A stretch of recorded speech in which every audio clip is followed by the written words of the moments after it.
Welcome to Truth Telling with Elizabeth DiAlto, the podcast dedicated to focusing on the truth that's always evolving within us and around us, where we explore the potentiality of truth as a highly esteemed value, especially in the context of everything that falls under the topics of healing, growth, leadership, and creativity. If you're new to me, full expression is my jam. I'm the creator of a practice called Wild Soul Movement. My flagship year-long online women's circle is called Power. I run virtual new moon circles every month, weekend workshops all over the planet throughout the year, and I work with clients one-on-one.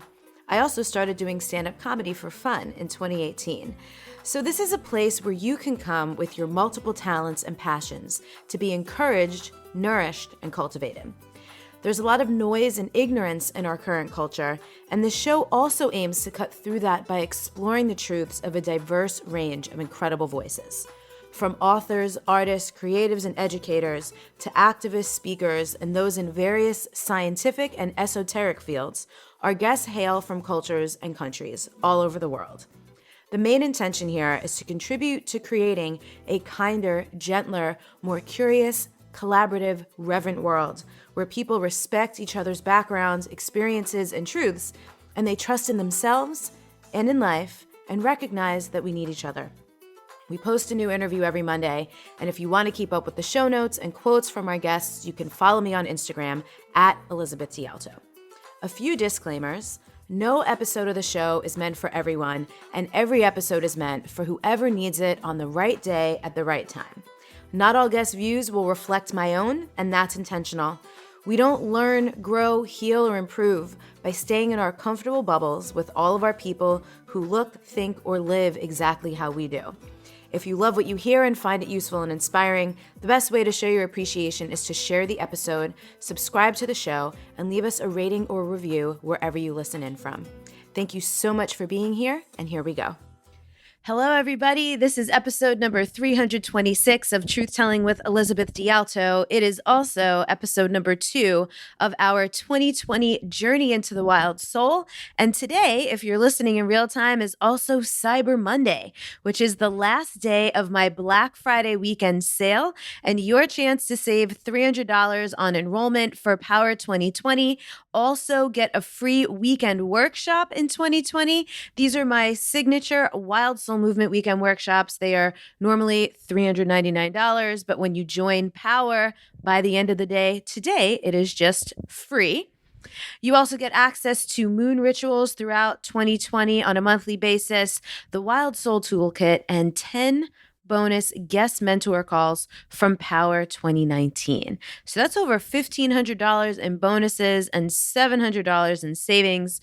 So if you have not yet checked out Power 2020, head on over to wildsoulmovement.com/Power 2020. That's POWER 2020. Enrollment will still be open after today. But the price will just go up. And there will be different bonuses available throughout the month of December. Power 2020 itself starts on Monday, January 6th. I also want to give you a quick note about the invitation page for Power 2020. When you do head on over to that link, wildsoulmovement.com/Power 2020, it is a long page. And the reason why it's a long page is because this is a year-long women's circle. So if you're going to make a year-long commitment, I want you to have all of the information you could possibly want to know before joining so that you can make an informed and aligned choice.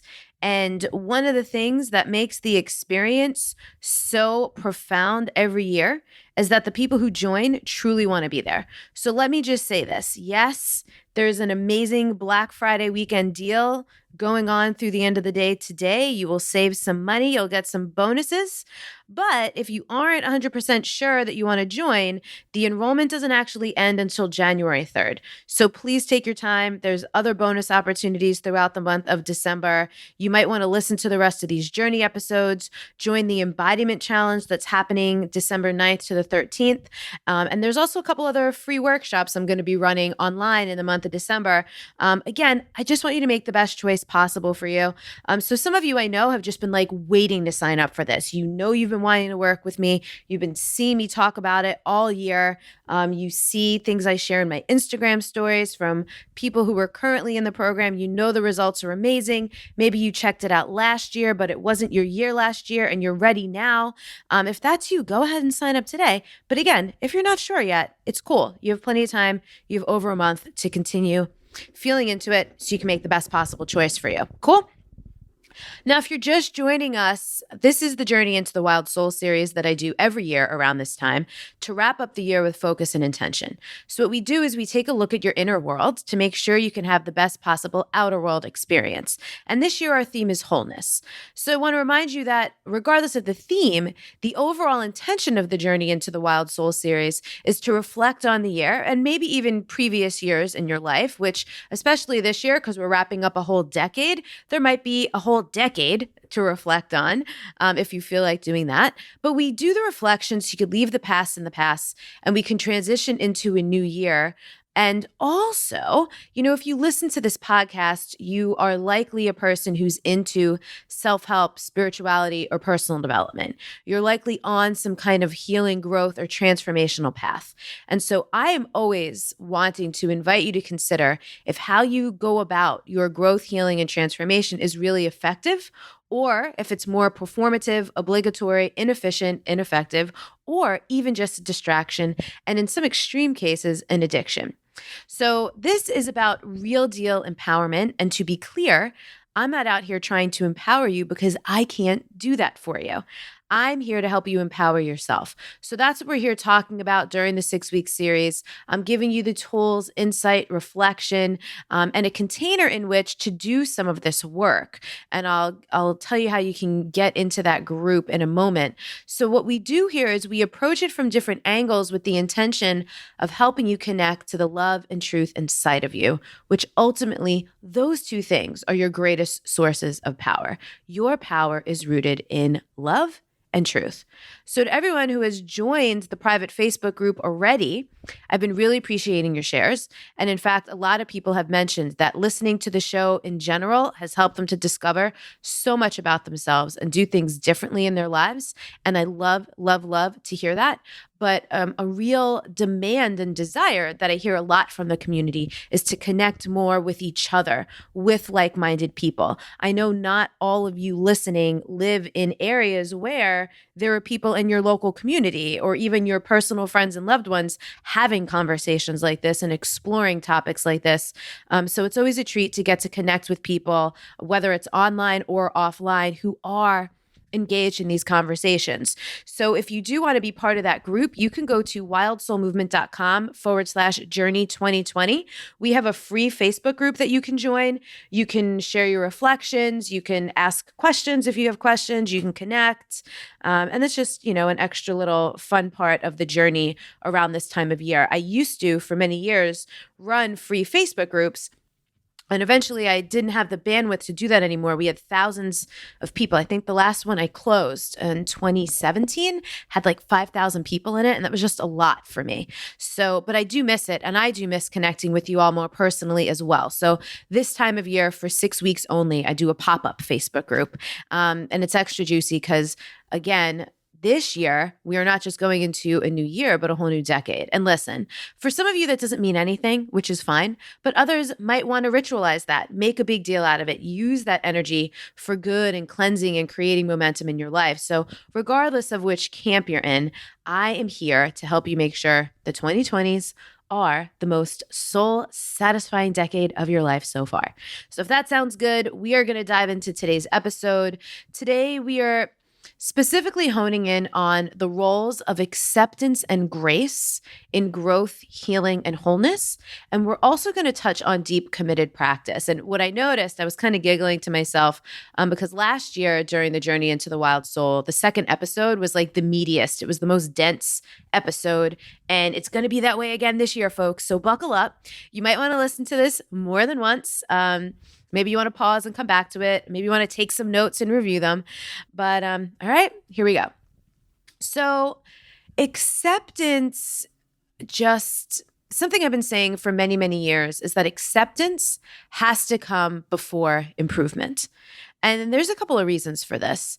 The role of grief and impermanence is a big part of these experiences that we have that make life painful, right? Because even as we grow, as we heal, as we transform, as we expand, as we make progress, we're constantly leaving things behind.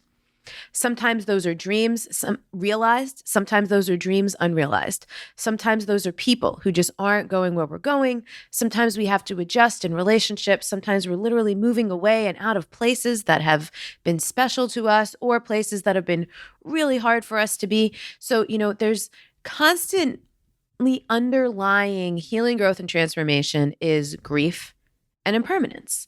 And so sometimes there are changes that we wouldn't have chosen to have to make, right? Like we wouldn't have volunteered for them, but the change comes and we have to roll with it.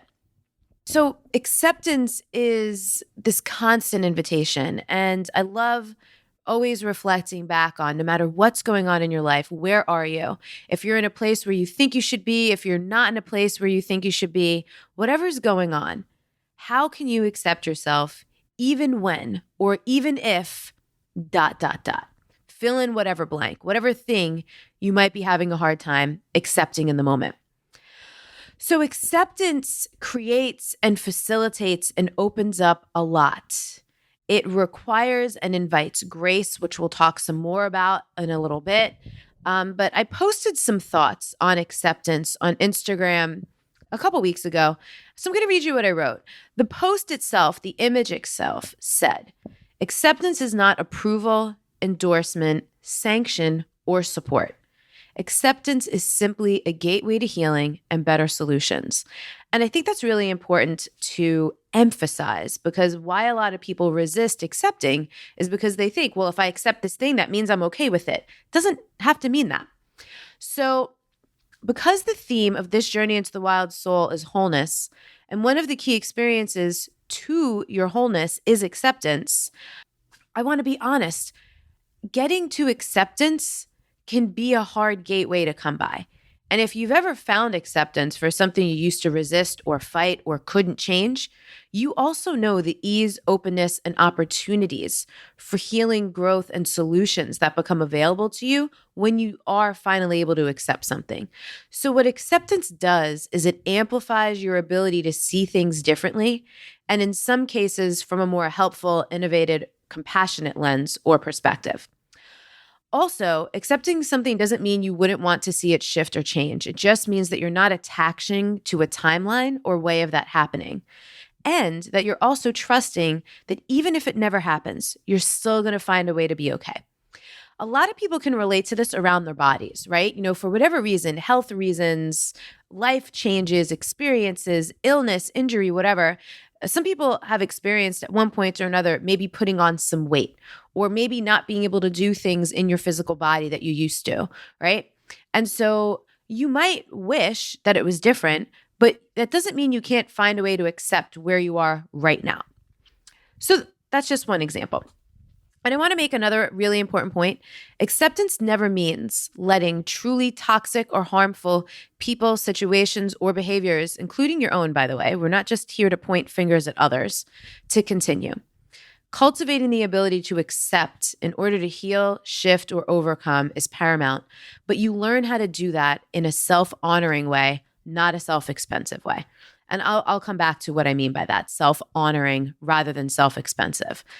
Acceptance, like forgiveness, is about taking back or reorienting the energy that you give something and deciding to relate to it differently so that you can find peace, feel better, move on, and approach your life or experiences in a way that allows you to build momentum towards whatever else is available to you, rather than staying stuck around what has been, right? So some of you have heard me say this before. I saw a sign in a bathroom once that said, forgiveness is giving up all hope for a better past. And acceptance is a really big part of forgiveness. So obviously we can't change the past. So can we just accept that it happened and then have a little more agency around how we're going to proceed, how we're going to move forward, even though that thing happened, right? How can I accept myself even though that happened? How can I accept the current situation even though I would prefer it would look different? So this is why acceptance is just one step towards freedom. I'm not saying it's ultimate freedom, but it is a step in the direction of freedom. And of course, this is extra important. No one can tell you if or when you're ready. You get to decide how and when to go about acceptance. So that's why I'm talking about it today, to just give you some perspectives, to give you some insights, also to give you some permission, because sometimes you are more ready than you think you are. So you might have some things in your life that you're super resisting or really upset about or really, really, really wish would be different, but perhaps they're not going to change anytime soon, or the change just isn't happening on the timeline you wish it would, but it's on its way. Perhaps you've been stuck and unable to see potential and possibility outside of the current circumstances or situation. Acceptance really helps. So the other couple things that I want to say about this is this can be very paradoxical in nature. And when we talk about wholeness, which again is the theme of this year's Journey into the Wild Soul, we have to look at that we are made up of many, many, many, many parts, right? You could think of it in terms of archetypes. You can think of it in terms of personality traits. You can think of it in terms of like broader categories: physical, mental, emotional, spiritual. You can think of it in terms of like belief systems and knowledge and education. And like there's literally so many parts to us. Some of them conflict, some of them overlap, some of them don't necessarily seem logically like they would or could or should go together. And so something I'm constantly reminding people in my work is that we can hold numerous things at once. For example, I can be super soft and tender and very strong and fierce, right? I could be very kind and loving, and I could have super solid boundaries. I could be super fun and playful and have an amazing sense of humor and be very serious and like get down to it and, detail oriented when I need to be in certain contexts, right? So those are my examples, and you have plenty of your own. So you'll hear me say this over and over again throughout the series. A lot of these things that I share with you might seem like they conflict because, life is inherently paradoxical. So like I said earlier, we can accept things even while kind of wishing they would be different. And the fact that we accept it is what opens up the possibility for things to be different, perhaps with more ease and more grace. And again, we'll talk about grace a little bit more. So how do we get to acceptance, right? Some of you are like, Grace, thanks for selling me on acceptance, Elizabeth, but how do we friggin' do this? And so there's a million ways, but here's where I want to start. I'm going to keep it pretty simple. Knowledge and awareness. So one of my mentors, Dr. Linda Howe, who I have studied the Akashic Records from, in one of her books, she wrote, "Awareness is the key to access. Awareness is alchemical in that it alters everything it encounters, opening our perception to what is already present." So when we increase our awareness, and that could be the awareness of a situation, it could be awareness around ourselves, right? What we're doing is we're just looking at things through an observational lens. We're allowing ourselves to be a little more objective and going, all right, let me suspend my emotional attachment to whatever's going on here, or my need to be right about how it should be, and look at this and see what I might not have been seeing already. Let me increase my awareness, because when we can increase our awareness, then we could also increase our knowledge. Because you cannot accept what you don't know, right? Like if you don't know what you don't know, you can't accept it. But once you do know what you don't know, which you arrive at through awareness, then you can begin to accept it, right? So you don't even have to understand something. Just gaining awareness of it allows you to accept it. And let me give you a concrete example of this. So I found out this year that someone really close to me, who I've had a pretty tough relationship for many, many years, had an undiagnosed mental illness. Now, I don't necessarily even understand the symptoms, the signs, how the mental illness works. I just learned that this person has this mental illness, and that knowledge allowed me to accept so many things about that relationship that were just so challenging. And instantly opened me up to having so much more compassion for this person. And then also so much more knowledge and awareness around how I should be engaging with them so that we can actually enjoy our relationship, since it's not a person I have any desire to cut out of my life. Okay. So that's just one little example. You could probably think of a million of your own examples. And so knowledge is knowing. When it's self-knowledge, it's about knowing who you are and how you're built. And when it's knowledge of, details or facts or anything like that, we'll talk a little bit more about knowledge later on in the episode when we talk about deep committed practice. Knowledge is literally learning. This could be like facts and stats and information. And so compassion, to just touch on that for a moment, because we can't talk about acceptance without compassion. Compassion is like the ultimate form of acceptance. So all of this, of course, takes practice. And every year in the journey, I review the importance of deep committed practice. So let's break this down, right? Because again, like I said earlier, acceptance will take time, right? You can't just be like, okay, I'm going to just accept this thing. You cannot force yourself to accept something, right? It certainly takes some mental, some emotional work and unpacking, right? In some cases, depending on your spiritual practice, if you have one or not, maybe some spiritual work, certainly some energetic work as well, like some clearing out, cutting cords, stuff like that. So all of that requires practice. So let's break down what deep committed practice even means. The definition of practice is the actual application or use of an idea, belief, or method, as opposed to theories about such application or use. It's also repeated exercise in or performance of an activity or skill so as to acquire or maintain proficiency in it. So practice is about repetition. It's about showing up over and over and over again and getting better at something, going deeper into something. It doesn't mean it's easy. It doesn't mean it's going to be fun all the time. In fact, sometimes it's boring as hell. It doesn't mean it's going to feel good. I've known a lot of folks who are very knowledgeable. It's not hard to be knowledgeable, especially this day and age when literally all of the information of the world is at our fingertips, right? We can type literally anything into Google and know something in 5 seconds. So knowledge is not necessarily the biggest, most important thing. Actually, I had seen someone post online. This was last year. Okay. This was my friend Stacey Jordan Shelton, who's actually going to be one of our guest mentors for Power 2020. Stacey wrote, "Nobody cares how smart you are if you're a total asshole." And I loved that. So obviously Stacey's a truth teller. We'll get her on the podcast next year as well. But here's the deal. Some people are very knowledgeable. They can quote and even deeply discuss concepts and theories like ad nauseum. They can have impressive conversations that really stimulate the mind. But yet when you look at how they're showing up in their lives and the results they're getting, the experiences they're having, how people are responding to them, how they're treating others, and how they actually feel about themselves, it's clear that they're not putting all of that knowledge into practice, or it's not actually getting them anywhere. So what that reveals is a real incongruence. Personally, I want people in my life who are practicing what they know and showing up in integrity, especially if they're preaching or teaching it. So if you're out there talking about something and teaching it to other people, you better damn well be practicing it in your life. So put simply, practice is an integral part of real deal progress, meaning progress that lasts, that eventually becomes the change we want to see, period.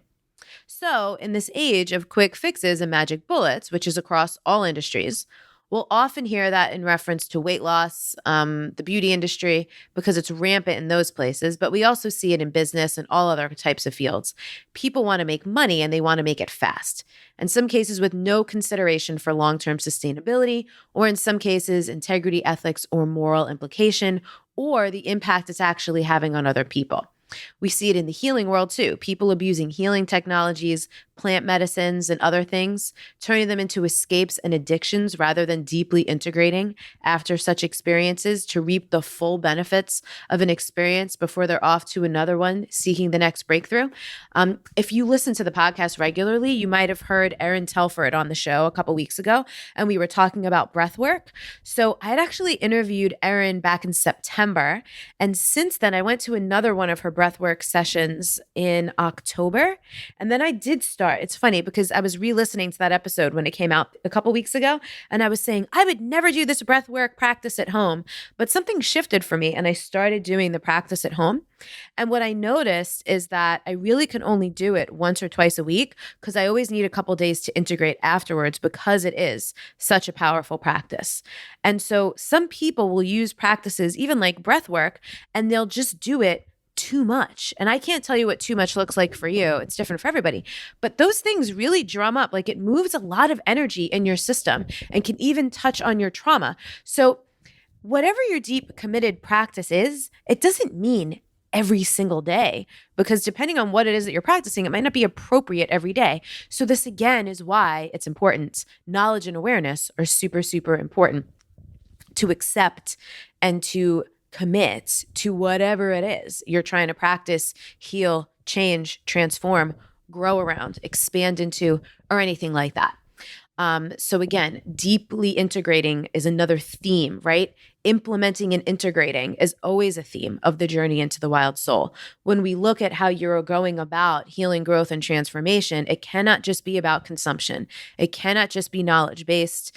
It cannot just be about being able to regurgitate the latest article that you read online about something, or the latest book you read, or the latest podcast you heard. What are you practicing? Like, what's landing? What actually needs to be in your system and in your life working for you, right? Because breakthroughs don't always equal progress. They can be quite temporary if we don't take the time to really get the lesson, really unpack the revelations, and adjust ourselves to the new awareness or consciousness that we've tapped into. So another way to think about practice is that it's about attunement. In our culture, we see people often, and probably most of you can relate to this, I certainly can, trying to fast forward all the time. We want something and we want it yesterday. But really that fast forwarding, skipping steps, skipping the practice is what keeps us in the hamster wheel.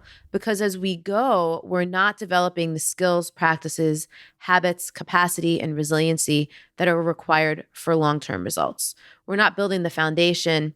And deep committed practice is about building a foundation instead of just having these isolated short-term experiences that might feel good, but don't necessarily have any kind of long-term benefit. And if you listen to last week's episode, which was episode number 326, which, by the way, I might have said 326 in the beginning of this one. It's actually 327. So the show notes for this will be at untameyourself.com/327. For anything that I've referenced here, other episodes, Power 2020, The Journey into the Wild Soul, all those links are always on the show notes page. Just a little sidebar there. So I talked about last week, in last week's episode, the first episode in the Journey into the Wild Soul this year, about how dating was really a container for growth for me this year and part of last year as well. And I was constantly integrating. One of the things I did, I almost treated it like sprints. If anyone's ever been like a person who does any kind of sprints in your exercise or athletic regimen, you sprint and then you rest, and then you sprint and then you rest. And so I kind of treated dating like that. I would like go in on it, right? I was using dating apps. I would like intensely like swipe and set up a whole bunch of dates for like 2 weeks. And then I'd like I'd see what came out of that. And then I'd like, spend some time with those people, see how far some of them went, and then just take a break for a couple of months. And then I'd do it again. Like, so I'd kind of do these sprints, see how it went, and then rest and relax cycles. Because that's how I was integrating. Because as I mentioned in the episode last week, I wasn't just dating to meet the love of my life. I was also dating to like heal and learn and like investigate and experiment and do some research and see, what I actually want in a partner and what I don't. So I want to talk about the 5 components of deep committed practice. I also want to mention in these episodes, whenever I do solo episodes, I bounce around a little bit. I do my best. I do write it out. I keep some notes. I try to stay organized. I do go on some tangents because I just can't help myself. I geek out.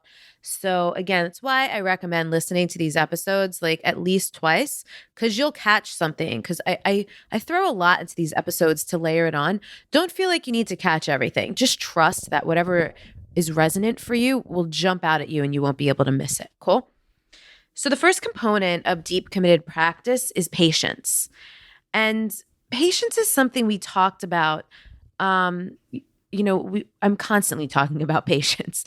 So I don't really need to spend too much time on that. But patience just means taking your time and being willing to wait for something to evolve in its own divine timing in nature and unfoldment, and not necessarily forcing things or jumping the gun or pushing or willing your way through everything. So patience requires a cooperation with life's natural unfoldment of things. The second aspect to deep committed practice is something I call sacred restraints, right? So this is linked to patience, and this is not like if you Google sacred restraint, like this is my term. So it's not like all this information on sacred restraint will come up. It's consciously exercising self-control and discipline that is not restrictive. So the difference between restriction and restraint is the energy of punishment. Both things are forms of limiting yourself, discipline, and control, but one is for a truly positive, healthy, and empowering outcome that includes high self-regard and has the energy to it and feels that way of self-care and self-love. The other, right? So that's what sacred restraint is, but restriction comes from low self-esteem or fear and a lower self-regard and has that kind of energy to it. So for most people, what's on the other side of restriction is some kind of binge or pendulum swing in the opposite direction. And what's on the other side of sacred restraint, though, is a favorable, desirable outcome, which can look like a better, healthier habit, behavior change, better relationships, better boundaries, improved experiences. Maybe it's more abundance or more ease, or it's just something in your life is going better than it used to. So the third aspect of deep committed practice is another term that I put together, holy consistency. Some of you have heard me mention that before. We did a whole Sunday sermon on it a couple years ago, and you can see how these things begin to weave into each other. Holy consistency is partly how we express and utilize sacred restraint. It's when we show up with an energy of devotion and commitment to cultivate habits and practices that nourish and support us. Often these things go against our ego desires, but they do align with our soul's desires. And I'll talk more about that in week 5 of the series, right? Because we'll get into passion and purpose, which include wild dreaming and desire. Okay, then next, fourth, we have divine discernment. I love divine discernment. Embodiment is necessary here, which I'm going to put a bookmark on embodiment because next week we'll deep dive into the topic of embodiment. I'm going to give you a brief overview, and again, I'll deep dive next week. But essentially, discernment happens in the body and judgment happens in the mind. Our mind tells stories and our body gives us information. It's kind of like the difference between fake news and real news, to use a pop culture reference here. So divine discernment is about being able to connect with your body's senses to communicate true and real information with you. Similar to what I was saying earlier about the divine, how that energy of the universe or God or source or creator, however you relate to that, communicates with you. That's discernment. That's one reason for embodiment practice, to attune yourself to your intuition and your inner wisdom and that connection to the divine, if your desire is to have a more spiritual perspective on it. And if you don't, that's also fine. So when we can feel into our discernment, like what is yes, what is no, what is truth for us, we know we want to do something or we don't want to do something. And again, I'll talk about this a little more later on and in much more depth in next week's episode. Fifth and final in the components of deep committed practice, I call responsible reprogramming.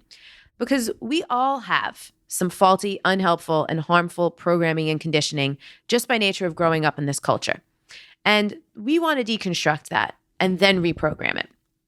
It's one thing to shed programming and conditioning, but then what's the actual new program that we want to upload? It's not much different from when, like if your computer were to get a virus, you'd want to delete the virus, but then upload new software. So responsible reprogramming is about not taking on too much at once. So taking your time and really integrating. It's being mindful of your traumas and your wounds and not pushing through to get a result.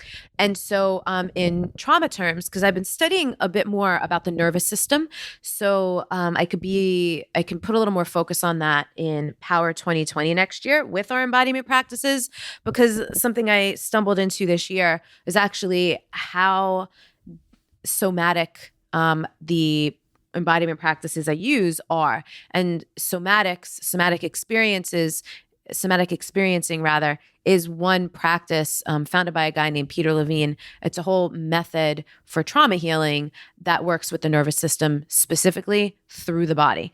So, and I mentioned somatics last week when I shared an excerpt from Adrienne Marie Brown's Emergent Strategy. So, this is important. So let me give you another personal example of deep committed practice. I'm going to use salsa dancing as my example, and I talk about this all the time on the show and on my Instagram because it brings me a lot of joy. It's also something I did on and off for a decade, and then this year, this is the first full year that I've committed to salsa since the very first year that I learned back in 2008 or 2009. So I've gone dancing 2 to 3 nights a week, most weeks of 2019 when I wasn't traveling, at the very least one. And because of that, my skills have improved immensely, but not just my skills, my confidence, my styling, and how I feel about dancing. Places where I used to feel insecure and inadequate have melted away, and my community has deepened. I have favorite people I see every week that I love to dance with, who I feel safe with, and I can experiment with new moves or expressions. So it's really life-giving, and that's what deep committed practice does. It gives life, both to you in general and to the things you want to bring more energy to in your life to be like fuel and resources for you, right? Perhaps to energize and inform your day to day. So again, it requires those things, right? Responsible reprogramming. In my salsa life, one of the things that I really had to reprogram was like thinking I'm not a dancer because I never had any like formal dance training, right? Like a lot of people were dancers growing up, and I would often look at people who I thought were so good and later find out that they've been like dancing their whole lives, or they did ballet, or they like went to school for dance, so that they were in Los Angeles here. A lot of people are professional dancers. So I had this whole hang up around like, well, I'm not a dancer. Like I'm never going to be that good. I had to reprogram that. And with the divine discernment, this comes to like the dance partners, first of all, there's 2 different aspects of it in the dance context. There's, only saying yes to dance with people who feel good to dance with and feel safe to me. But then at this point, because I have gotten so much better, like I'm like pretty advanced at this point. I'm not even an intermediate. I started the year intermediate. Now I'm definitely an advanced salsa dancer. So I only dance with people who are at my level or higher, because my goal is to always keep getting better, right? So unless it's like a really fun person who I know, I'm likely not dancing with someone whose skills aren't at least where mine are. Because especially in partner dance, a lot of how the dance goes has to do with the leader. And so if the leader isn't that great, it's not going to be a fun dance. And some of these salsa songs, y'all, are long. That's like 5 minutes of my life, 7 minutes of my life sometimes that I'm never going to get back. So that's where I have to be discerning. Holy consistency, I already mentioned, was showing up 2 or 3 times a week. Sacred restraint. This is about patience. This is about not pushing myself or having these unrealistic expectations on myself about where I should be, or in some cases, if my energy isn't there, not going dancing, even if I really want to. And then, of course, it all requires patience. Patience is kind of the through line for all of it. So that was my example, right? And again, I always give some kind of example so you could just see how these things apply in action, and they're not just theory, they could be practice.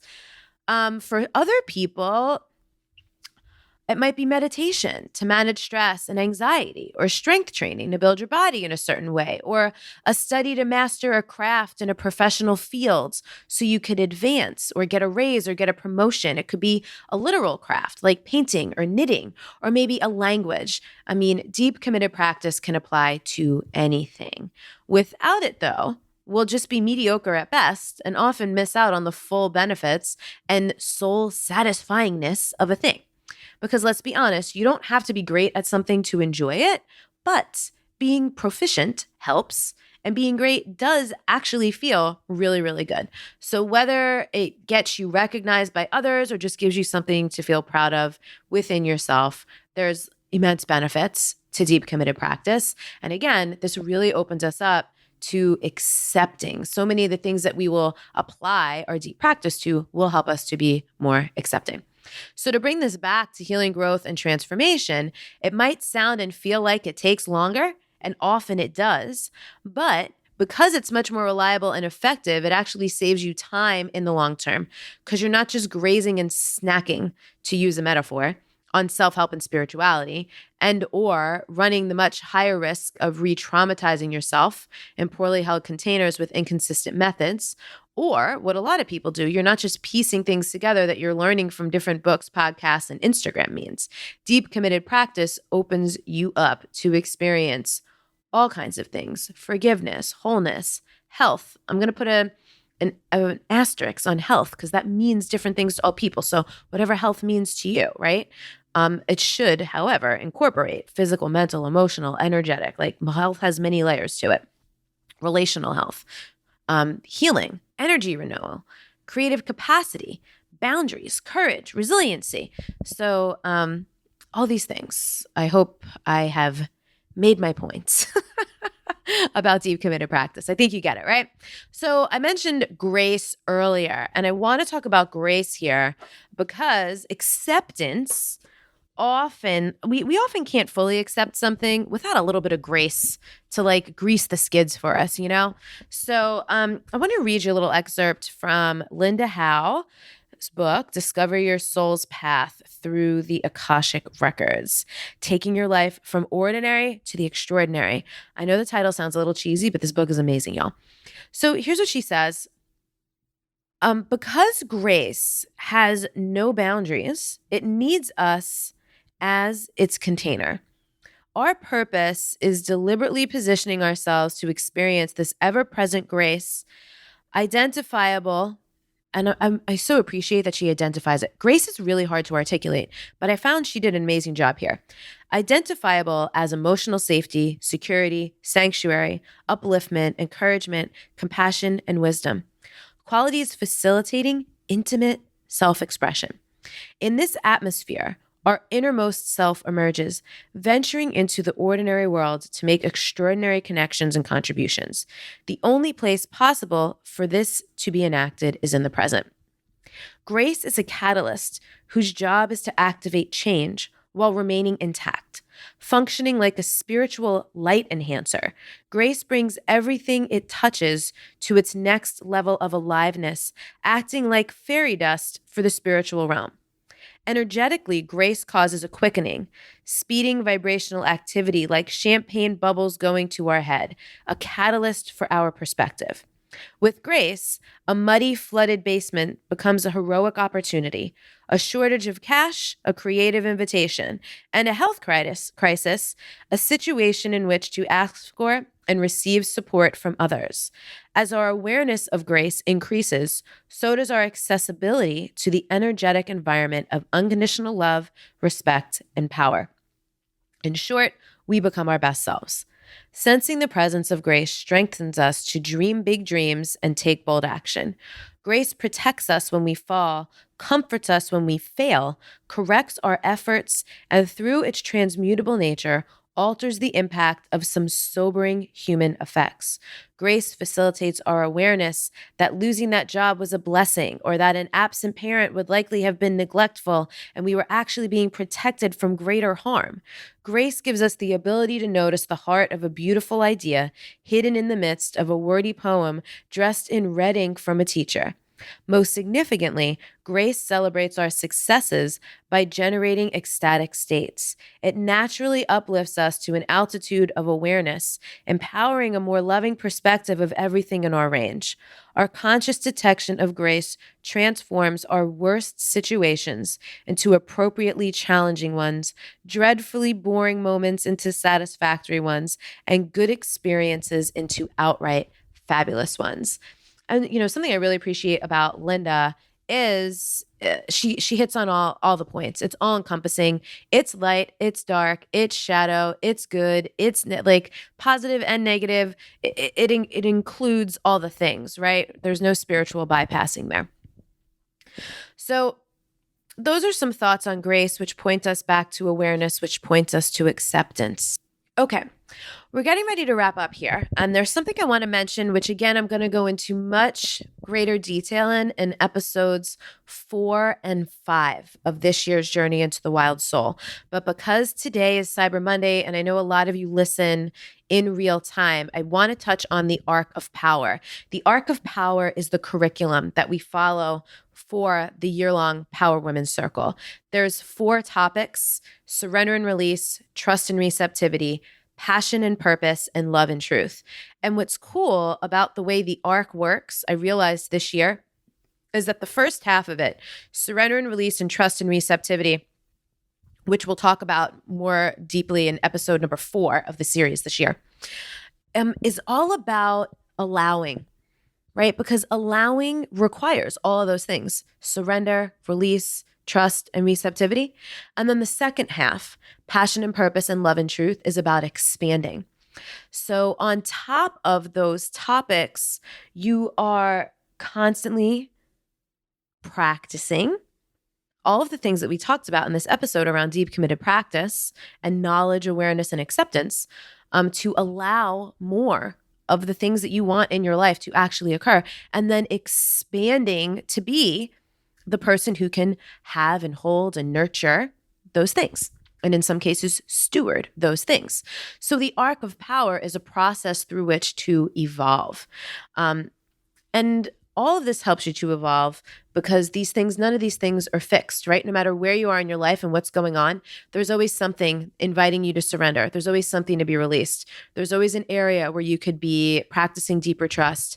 We can all always be more receptive. Like no one is just like the perfect receptive vessel or vehicle or human, right? And then in terms of passion and purpose, those things evolve over time as well.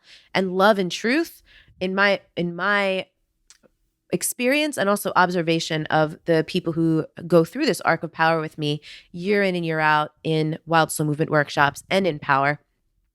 And then also in my teacher trainers who embody and embrace this and then lead classes, love and truth just continue to deepen and deepen over time. And they get richer and richer and more aligned, and it's just so, so, so beautiful. And so the thing that I wanted to end on today, now that that's factored in, I wanted to mention the Arc of Power again for those of you who might be interested in joining Power 2020, since again, it's Cyber Monday and to the end of the day today, there's some great deals and savings for those of you who love deals. Go to wildsoulmovement.com/Power 2020. But here's the other thing. As you listen to all these episodes, and even if you decide to do Power with me next year, it's not like you have to work on and work out every single thing in your life. I am always encouraging people because it's a lot, right? Like there's so many different areas of life: health, wealth, relationships, spirituality, self-mastery, all these categories, right? I'm always encouraging people to work with what's obvious. And in my Oracle deck, the Wild Soul Oracle, there actually is a card. It's number 38 in the deck for those of you who have it, in case you haven't pulled this card before.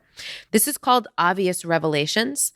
The mantra for this card is, I cast out distractions and focus only on what is clear right now. And I'm going to read to you from the booklet for the deck. It says, remember, life is always conspiring on your behalf. The divine wants you to succeed. Your wild soul is constantly communicating with you. When you're distracted, you miss out on this communication, the same way you would if you were watching TV and someone was trying to talk to you at the same time. What you focus on is imperative. Often, those on a spiritual growth path are easily seduced by seeking in the shadows for the next thing to work on, instead of dealing with what has already been brought to light. This is a bypass. You're only prolonging your process and delaying important revelations. So just want to make sure that makes sense, right? There's no need to constantly be excavating and digging and digging and digging when always what needs your most attention is right in front of your face. Sometimes we just have to, again, open our eyes a little bit, increase that awareness to see it. So there's some reflection questions here if you want to take them and use them. When we focus on what is unclear, we miss what's right in front of our faces. How often do you do this in everyday life? Allow what's confusing, unclear, incomplete, or unresolved to distract you. And why do you do that? So if you do want to use those reflection questions, feel free to come on into the Facebook group for the Journey into the Wild Soul and share what comes up with you. And so that's it. All right, y'all. This was, again, a more intricate, deep, winding kind of episode. So again, I hope you'll listen another 1 or 2 times, see what you get out of it. You can come into that Facebook group by going to wildsoulmovement.com/journey 2020. I would love to hear from you. And that's it. We will talk to you again next week. I mean, that's the point of the journey as well, to apply things wherever they best apply in your own life currently. Everyone's journey is going to look different, but the tools, concepts, insights, and practices are made to be applicable to anything that you've got going on. That's the best part about embodiment-based work.